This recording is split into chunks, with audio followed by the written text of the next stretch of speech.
રસ્તો આપણી રીતે આપણે જ કાઢવો પડે, કોઈની રાહ જોઈને ન બેહાય કે મને કામનું કહે ને હું ત્યાં કામે જઈશ. શરૂઆતમાં પહેલાં મારે છત્રી નહોતી, એમણે નીચે સુપરી પાથરીને બેસતી, પછી હરવે છત્રી લઈ લીધી અમે. પછી હવે તો પછી આ ચોમાસું હોય ત્યારે આની ઉપર સુપરી ઢાંકી દઈએ અમે. 5:30-6 વાગે ઉઠી જાય એટલે ઘરનું કામ રસોઈનું બધું બનાવીને આવી. છોકરા ઘરે હોય ને એટલે કામ કરવાનું. હવે તડકો હોય કે ગમે હોય, વરસાદ હોય તો બેહવાનું તો હોય જ અમારે, કેમ કે ઘરે કપડાં દઈ જતો હોય દેવા તો અમારે આવવું જ પડે. એને મનથી સમજે તો થાય, બાકી ઘરે બેસીને એમ કહે કે હું કામે ન જઈ શકું, ઓલું ન કરી શકું, તોય ન થાય. અમે સવારે વહેલા ઉઠીને ઘરની 3 છોકરા છે મારે, એક બપોરે 12 વાગે ભણીને આવે, એક 12 વાગે ભણવા જાય. અમે એની રસોઈ બનાવીને આવી. થાકી તો જાય ને આખો દી પગે થાકી નહીં, લાઈટ તો છે નહીં કાંઈ, પગ હોજી જાય આજે ઘરે જાય તો. અહીં આપણે જે જગ્યાએ બેઠા છીએ ને બેન, સામે પોલીસ ભરતી ગ્રાઉન્ડ છે. ત્યાં પોલીસની ભરતી માટે બહેનો દોડવા આવે છે. અનેક બહેનો છે જે થોડી સેકન્ડો માટે રહી જાય છે તો રોતા હોય છે, પરંતુ તમે સામે જઈ બેસો છો. અનેક પરિસ્થિતિઓ, મુશ્કેલ પરિસ્થિતિઓ છે, છતાં તમે અહીં છે તે કામ કરો છો. તો શું કહેશો એવા બહેનોને કે નાસીપાસ થવું ન જોઈએ, જીવનમાં રસ્તો નીકળી જશે? કંઈ નહીં ભાઈ, ભણવાનું કંઈ ભણાવ્યા જ નહોતા અમને. જો ભણત તો શું કરે? ભણત તો વળી કંઈક કરત તો સારું હતું, કંઈક નોકરી બોકરી હોત તો અમારે. ઉનાળામાં પછી આમ છત્રીમાં પછી આમ આગળ બાંધી દે, ચૂંદડી આગળ બાંધો, વળી તડકો આવે પાછળ બાંધી દે. ચોમાસામાં પછી થોડો જાજો વરસાદ હોય તો આની ઉપર સુપરીઓ ઢાંકીને બેસી અમે, નકર પછી બહુ આવે તો બંધ કરી દે. અમે અમારી રીત પ્રમાણે રાતોને અજવાળી છે, તમે ઘીનો દીવો કર્યો, અમે જાતને બાળી છે. વારે તહેવારે જીદ્દે ચડતી ઈચ્છાઓને પંપાડી છે, ભીતર સળગે હોળી, ચહેરા પર કાયમ દિવાળી છે.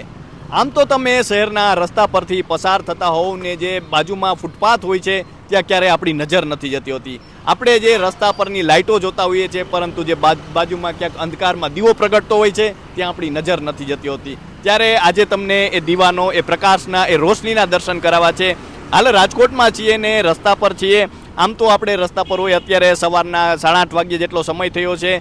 ટાઢ હોય, તાપ હોય, તડકો હોય કે વરસાદ હોય કે કોઈ પણ સમય હોય, અને ત્યારે આપણે જોઈએ તો જે એક પ્રકારે કહી શકાય કે અહીં જે કામ છે તે ચાલુ છે. એક બેન છે જે કામ કરી રહ્યા છે, આટલા વહેલા તે આવી ગયા છે અને રસ્તા પર જ તે છે તે અત્યારે જે સીવણનું કામ કરી રહ્યા છે. કહેવાય છે કે જે કળા હોય છે કે તમારે કોઈ મહેનત કરવી હોય છે ત્યારે કોઈ પણ સીમાડા છે તમને રોકી નથી શકતા. તો આવો બેન સાથે વાત કરીએ. શું નામ છે સૌપ્રથમ તો? જસુબેન. શું કહેશો બેન, આમ જોઈએ તો અત્યારે લોકો દુકાનમાં હોય છે, આપણે સારી સારી દુકાનો જોતા હોઈએ છીએ, પરંતુ તમે અહીંયા બેસીને કામ કરો છો તો આમ એવું નથી લાગતું કે આપણે પણ દુકાન હોય કે એવું કંઈ એમ નથી લાગતું? દુકાનના ભાડા વધારે છે અને ભાડું અમ ન પોગી શકે. તો તમે ક્યારે આવી જાવ અહીંયા? સવારમાં 8:30. સવારે 8:30 થી ચાલુ થઈ જાય, બપોરે 12:30 1 વાગ્યા લગી બેસી, પછી છોકરા ઘરે હોય એટલે ઘરે વયા જાય. પાછા 3 વાગે આવી તો સાંજે 6:30 થી 7 વાગ્યા લગી હોય. અત્યારે બેન આમ જોઈએ તો કોઈને કંઈ નવું કામ ચાલુ કરવું હોય તો પહેલાં સુવિધાઓ ગોતશે કે જો આ હશે તો થશે, આ હશે તો થશે, પરંતુ તમે અહીંયા રસ્તા પર પણ ચાલુ કરી દીધું છે કામ, કારણ કે કામ કરવું છે. શું કહેશો એના વિશે? કંઈ નહીં, છોકરા નાના હોય તો અમારે કામ તો કરવું જ પડે, એક ઉપર પૂરું ન થાય. છોકરા ભણતા હોય એટલે પછી અહીં ચાલુ કરી દીધું, કેમ કે દુકાનના ભાડા બહુ ઝાઝા છે આ બાજુ. અને તમે વહેલા આવી જાવ છો તો આમ ક્યારે તમે ઉઠો છો, કેટલા વાગે? 5:30-6 વાગે ઉઠી જાય એટલે ઘરનું કામ રસોઈનું બધું બનાવીને આવી. છોકરા ઘરે હોય ને એટલે એ કામ પણ કરીને આવો. ક્યારેય થાક નથી લાગતો? થાકી તો જતા હોય તો કામ તો કરવું જ પડે. અનેક એવા લોકો છે જે કદાચ એવું કામ નથી કરી શકતા, કહે છે કે જે કામ કરવું હોય તો ગમે તે મળી રહે છે, પરંતુ નથી થઈ શકતું. તો તમે આ ક્યારે શીખ્યા, કેવી રીતે શીખ્યા, કઈ રીતે આ જે સંચો કહેવાય તે લીધો ને કઈ રીતે આ કર્યું? પહેલાં તો 1 મહિનો શીખવા ગઈ હતી, પછી રિપેરિંગ કામ આવડી ગયું હતું બધું, એટલે પછી રિપેરિંગ કામ કરું છું અહીંયા. અને પહેલાં વહેલા જ્યારે અહીં મશીન મૂક્યું હજી તો 2 મહિના કામ કર્યું તો અહીંથી મારું આખું મશીન ઉપડી ગયું. પછી મેં પાછું બીજા અમારે ટીચર છે ને એને મને પૈસા આપ્યા, પછી મેં બીજું મશીન લીધું. શું તકલીફ પડે અહીંયા કામ કરવામાં? કામ કરવાનું તો હવે તડકો હોય કે ગમે હોય, વરસાદ હોય તો બેહવાનું તો હોય જ અમારે, કેમ કે ઘરે કપડાં દઈ જતો હોય દેવા તો અમારે આવવું જ પડે. એટલે પછી હવે આવી જ બેસી. હવે આવે છે લોકો અહીં? હા, એટલું તો હાઈલા રાખે અમારે. 250-300 રૂપિયાનું કામ થઈ જાય રોજ. શું કહેશો, ક્યારે દુઃખ નથી થતું કે આટલા બધા જે કામ કરીએ છીએ છતાં પણ કહી શકાય કે એક જગ્યા નથી? જગ્યા તો ભાડું અમને પોગાય ને એવું છે કે કોકને ત્યાં કામે જવું તો ટાઈમે પોગવું પડે, અને અમારા છોકરા નાના છે એટલે અમે ટાઈમ નથી દઈ શકતા. 3 છોકરા છે મારે, એટલે પછી આ કામે કે છોકરા હાજા માંદા થાય તો અમે તરત ઘરે જઈ શકીએ, અને ક્યારેક વહેલા મોડું થાય તો હાલે, બીજા ત્યાં કામે જાય તો ન પોગી શકીએ. ભણેલા છો તમે બેન? હું 6 ભણી છું. પછી કેવી રીતે તમને વિચાર આવ્યો કે આ ચાલુ કરવું છે? કામે જતી પણ ત્યાં ટાઈમે પોગવું પડતું, રજા ન આપતા ને એવું બધું થતું, એટલે પછી એમ થયું કે જે બકાલાના થાય એટલે કીધું અહીંયા બેસી કીધું. રોજના રોકડા તો આવે, ઓલો આખો મહિનો રાહ જોવી પડે. 5-6 હજાર પગાર દેતા હોય તો આખો મહિનોની રાહ તો જોવી પડે ને કે હવે પગાર આવશે. અને એ મહિનાને 15 દી તો કાઢી નાખે, 1 તારીખે કોઈ કાંઈ પગાર ન દે. એટલે પછી અહીં બેવાનું ચાલુ કરી દીધું, જેટલું થાય એટલું, બીજું શું. શરૂઆતમાં તકલીફ પણ પડી હશે, નવી નવી શરૂઆત કરી હશે, ત્યારે શું શું તકલીફ આવતી? નહોતું આવેલું, થોડાક દી કામ નહોતું આવેલું, પણ હવે 250-300 રૂપિયાનું થઈ જઈશ. શું તકલીફ પડતી શરૂઆતમાં? શરૂઆતમાં પેલા મારે છત્રી નહોતી, એમણે નીચે સુપરી પાથરીને બેસતી. પછી હરવે છત્રી લઈ લીધી અમે. પછી હવે તો પછી આ ચોમાસું હોય ત્યારે આની ઉપર સુપરી ઢાંકી દઈએ અમે, પ્લાસ્ટિકનું લઈને ઢાંકી દઈએ એમાં. ભવિષ્યમાં શું કરવાની ઈચ્છા છે? કંઈ નહીં, એવા કામ થાય ત્યાં લગી કરીશું, બીજું તમારાથી કંઈ થાય નહીં. કંઈ ભણેલા તો કંઈ સહી નહીં અમે. પણ આ ક્ષેત્રમાં આગળ જવાની ઈચ્છા છે? આગળ જઈને શું કરીએ, અમારાથી કંઈ થાય જ નહીં. ભણેલા નથી તો કાંઈ ન કરીએ. પણ આટલું બધું તમે કર્યું, મોટું સાહસ ના કહેવાય? મોટું સાહસ તો કહેવાય, પણ કેમ કે આનાથી જ કંઈ જાજો પગાર અમારે થવાનો નથી. 250-300 રૂપિયાનું કામ કર્યું તો એમાં આગળ શું વધી. આ કામ થાય ત્યાં લગી કરીશું અમે. શું કહેશો, આ કામ કરવું કેટલું જરૂરી છે, શું માનો છો તમે? કામ કરવું જરૂરી. અમારા છોકરા નાના છે, હજી મોટા થાય તો પછી એને હાટું અમારે કંઈક ભેગું તો કરવું પડે ને. મારી છોકરી એક 15 વર્ષની છે, એક 7માં ભણે છે, એ 12 વર્ષની. છોકરો નાનો 7 વર્ષનો છે. તો અત્યારથી કામ તો કરવું જ પડે અમારે. આવ ઘરે બેઠા તો ન હાલે. તમે ભણ્યા હોત તો શું બનત? ભણ્યા કંઈ મારે પહેલાંથી જ મમ્મી નહોતા, નાનેથી જ, એટલે ન્યાય એમ ઘરનું કામ જ કર્યું હતું. એમને કદાચ ભણ્યા હોત તો શું બનત? એની ભણાવવાની કંઈ પોઝિશન જ નહોતી મારા પપ્પાની એની, કે ન્યાય અમે 6 બેન ભાઈ હતા, એટલે બધું એવું જ હતું. અને મારા મમ્મી નાને જોબ થઈ ગયા હતા, એટલે પછી મારા પપ્પાને ઘરે ઘરનું કામ કરતી ને કામે જતી. અને હવે અહીંયા એવું જ છે. એમને બેન ભણ્યા હોત તો બેન શું બનવાનું સપનું હતું, કદાચ શું બનત ભણ્યા હોત તો? કાંઈ નહીં ભાઈ, ભણવાનું કાંઈ ભણાવ્યા જ નહોતા અમને. જો ભણત તો શું બનત? એમ ભણત તો વળી કંઈક કરત તો સારું હતું, કંઈક નોકરી બોકરી હોત તો અમારે. કેટલું જરૂરી છે ભણતર? ભણતર તો જરૂર જ છે, પણ મારી છોકરીને મેં ઉઠાડી લીધી. એ તો બસ ઘરના કામમાં પોકાતું નહોતું ને, એ પછી ક્યારેક ક્યારેક માંદી પડી જાય છે. દીકરીઓને ભણાવી કેટલી જરૂરી છે આજના સમયમાં? એને તો ભણાવવી જરૂરી જ છે, કે અમારે જેમ કામ ન કરવું પડે. અમે હજી કરીશું એને ન કરવું પડે.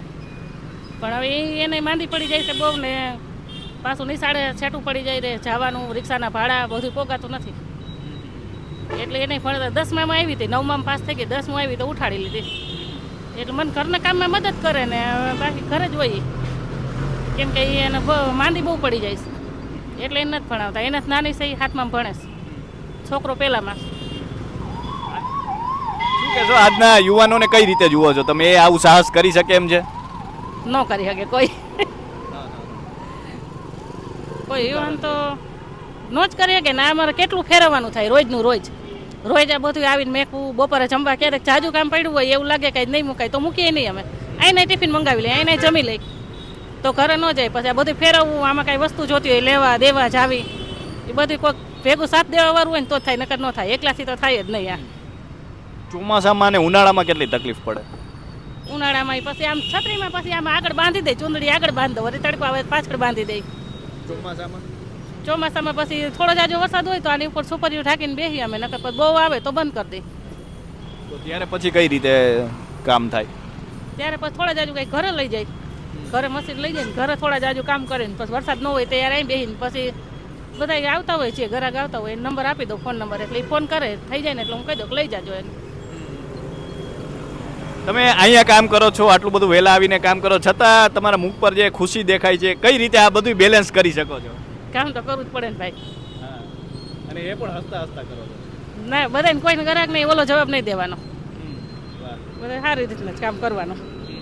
ગ્રાહકને ગમવું જોઈએ કે સારા કામ કર્યું. ગ્રાહક બંધાઈ ગયા, રોજ આવે ગ્રાહક, બધાય વહેલું જ આવવું પડે. ક્યારે એવું બને કે ખાવાનો પણ સમય ના મળે, એવું ક્યારે થાય?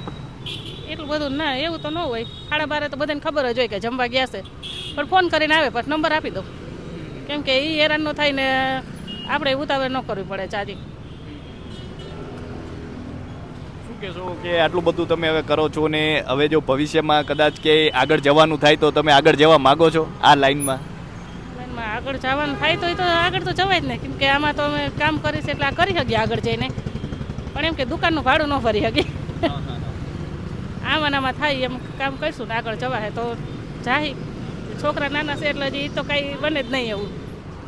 આજકાલ આપણે જો બેન જે યુવાનો છે તેમને કે નોકરી ન મળે તો એવું વિચારે કે અત્યારે તે લોકો બેરોજગાર રખડશે પરંતુ પોતાનું કંઈ ચાલુ નહીં કરે. તો આ પોતાનું ચાલુ કરવું એ કેટલું જરૂરી છે, કારણ કે પગભર થવું એ ખૂબ જરૂરી હોય છે. તો શું કહેશો એના વિશે? પગભર થવું હોય તો ભાઈ જરૂરી જ છે, કેમ કે કોકના કામની રાહ ન જોવી. અને આ આપણો ધંધો કહેવાય. આ ગમે એ તો આપણે આમાં ફાઈન થાય તો અમે 100-150 રૂપિયા કોઈ ન આવે તો એટલું કામ તો કરી શકીએ કે ઘરે આપણે કોઈ શાક બકાલું લઈ જવું હોય તો ઘટે નહીં. અને ઓલું એને આખો મહિનો રાહ જોવી પડે કોકને ત્યાં. અને કશી જરૂર નથી, તમે આ ચાલુ કરી શકો છો. અહીંયા રસ્તા પર પણ તમે કામ કરી શકો છો. જો તમારી પાસે કંઈક કળા હશે, આવડત હશે તો લોકો સામેથી આવશે. તો શું કહેશો, એ યુવાનો એવું સાહસ નથી કેમ નથી કરી શકતા? એમને શરમ આવે છે કે કરવું નથી? એને શરમ આવે. શરમ આવે એ શરમ જ આવે ને. બીજું શું, આપણે કામ કરવું હોય તો આપણે તો કામ તો કરી શકીએ ને. બિલકુલ. ભલે ને એમાં કેટલી જરૂરી છે? શરમ કાઢવી તો ભાઈ જરૂરી છે, નકર આમાં આગળ તો કઈ થાય નહીં. કાંઈ કોકના કામની રાહ જોઈને બેહવું પડે કે કોક આપણે કામે રાખે અને આપણે ત્યાં કામે જાવું, કોક કહે આપણે ને બધું જોવું પડે ને. હું પહેલાં ઘરકામ કરવા જતી, દવાખાનામાં કામ કરવા જતી, કચરા પોતા કરતી, પણ પછી એમાં નહોતું ટાઈમે બધાને પોગવું પડતું હતું એટલે બંધ કરી દીધું. પછી આ કામ ચાલુ કરી દીધું. જ્યારે નવરા થાય ઘરનું કામ કરીને, ક્યારેક વહેલા મૂળ હોય, છોકરા હાજા માંદા થાય તો અમે અહીંયા ટાઈમે આવી તો હાલે. અમારા ટાઈમે બોલું એના ટાઈમે જવું પડે. અહીં આપણે જે જગ્યાએ બેઠા છીએ ને બેન, સામે પોલીસ ભરતી ગ્રાઉન્ડ છે. ત્યાં પોલીસની ભરતી માટે બહેનો દોડવા આવે છે. અનેક બહેનો છે જે થોડી સેકન્ડો માટે રહી જાય છે તો રોતા હોય છે, પરંતુ તમે સામે જઈ બેસો છો. અનેક પરિસ્થિતિઓ, મુશ્કેલ પરિસ્થિતિઓ છે, છતાં તમે અહીં છે તે કામ કરો છો. તો શું કહેશો એવા બહેનોને કે નાસીપાસ થવું ન જોઈએ, જીવનમાં રસ્તો નીકળી જશે? શું કહેશો એના વિશે તો અમે કાંઈ ન કહીએ. અનેક લોકો બહેનો હોય છે તે ક્યાંક ને ક્યાંક દુઃખ લગાડે છે કે રહી ગયા, પરંતુ ગમે એ કામ થઈ શકે છે. કરવું હોય તો કામ તો ગમે એ થઈ શકે છે ને. એ તો આપણા ઉપર હોય ને, આપણે જે કામ કરી. આ રસ્તો કાઢવો કેટલો જરૂરી છે? કોઈ પણ પરિસ્થિતિ હોય, કઠણ પરિસ્થિતિ હોય, રસ્તો આપણી રીતે આપણે જ કાઢવો પડે. કોઈની રાહ જોઈને ન બેહાય કે મને કામનું કહે ને હું ત્યાં કામે જઈશ. એટલે કોઈ પણ પરિસ્થિતિમાં રસ્તો નીકળી જાય છે જો આપણે. એ આપણી ઉપર હોવું જોઈએ ને. આપણે કામ કરવું છે કે નહીં એ આપણે જોવાનું હોય ને. સાચી વાત. એ બહેનો રોતા હોય છે ત્યાં ઘણી વખત. જે એ તો હું ઘણાઈને જોઉં છું. અહીં નીકળે ને તો એની હાઈટ માપતા જાય, તમારે ટેપ આપો તો મને. હું હાઈટ ઓછી દોડવામાં પાસ થઈ ગઈ પણ મારી હાઈટ ઓછી થઈ એટલે ઘણા જોતા હોય, છોકરી જોતી હોય, કોઈ રોતી હોય ને કોઈ એમનામ જાતી હોય, ઘણા અહીંથી જ બસમાં બેસે એટલે મને ખબર જ હોય. તમે એને કઈ કયો રોતા હોય એને? ના, એને આપણે શું કહીએ, એ તો એટલું ભણ્યા છે તો એ તો બીજી વાર દોડવામાં પાસ થઈ જાય. એને તો એને ઉપર હોય. હા ના, હું જોઉં છું ઘણી છોકરીઓ હોય છે એવી. તો કોઈ દોડવામાં રહી જાય છે, કોઈની હાઈટ ઓછી થાય. હવે ભણ્યા છે તો એ તો ગમે એ કામ કરી શકશે. અને અમે તો કાંઈ કરી શકવાના નથી. અમે કાંઈ ભણ્યા નથી, કાંઈ હું 6 ભણીશું તો અમે તો કાંઈ બસ આમ જ બહુ થાય તો કોઈ અમારી મદદ કરે ને કોઈ અમે દુકાન ભાડે લઈ શકીએ. બીજું તો કાંઈ અમારાથી થાય નહીં. બહેનોને આગળ લાવવા કેટલું જરૂરી છે? એને તો આગળ લેવા જરૂરી જ છે, પણ એને મનથી સમજે તો થાય. બાકી ઘરે બેસીને એમ કહે કે હું કામે ન જઈ શકું, ઓલું ન કરી શકું તોય ન થાય. અમે સવારે વહેલા ઉઠીને ઘરની 3 છોકરા છે મારે. એક બપોરે 12 વાગે ભણીને આવે, એક 12 વાગે ભણવા જાય. અમે એની રસોઈ બનાવીને આવી. થાક લાગે ત્યારે? થાકી તો જાય ને, આખો દી પગે થાકી હાકીને લાઈટ તો છે નહીં કાંઈ, પગ હોજી જાય સાંજે ઘરે જાય તો. તોય હવે રોઈ જાય. કપડાં મૂકીને ગયા હોય, એને કીધું કે કાલે લેવા આવી જાઓ તો એને આવવું તો પડે જ અમારે. ના રે ના, હવે જે લખાવીને આવ્યા હોય ને ભોગવવું જ પડે.